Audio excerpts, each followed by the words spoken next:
Bonsoir à tous, bienvenue sur le flash d'information spéciale de Kati 24.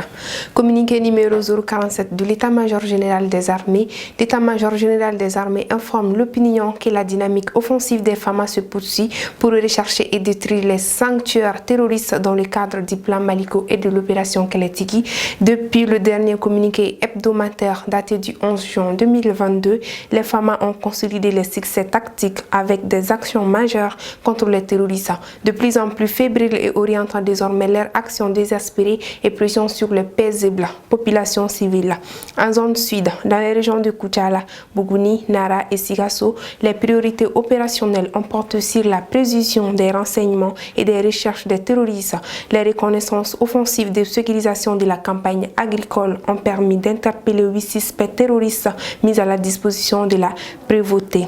Sur le théâtre est de l'opération Maliko, les priorités opérationnelles portent sur la consolidation des priorités FAMA, notamment à Menaka. Des vols de réassurance des populations ont concerné les secteurs de Fafa, Djebok, Ineas et Inkar dans la région de Gao. Sur le théâtre centre de l'opération Maliko, les priorités opérationnelles ont été orientées sur la stabilisation du secteur de Djalasagou suite à l'attaque terroriste contre les populations dans la nuit du 17 au 19 juin 2022.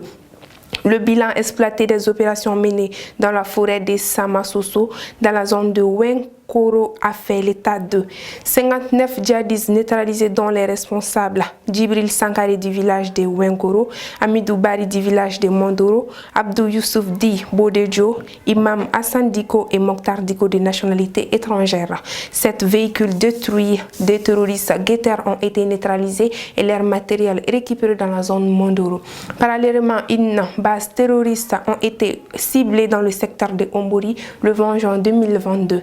Le bilan est en cours d'exploitation. Également des opérations en cours d'exploitation dans les zones de Djéné, Ténégou et Ségué ont visé les sanctuaires le mercredi 22 juin 2022.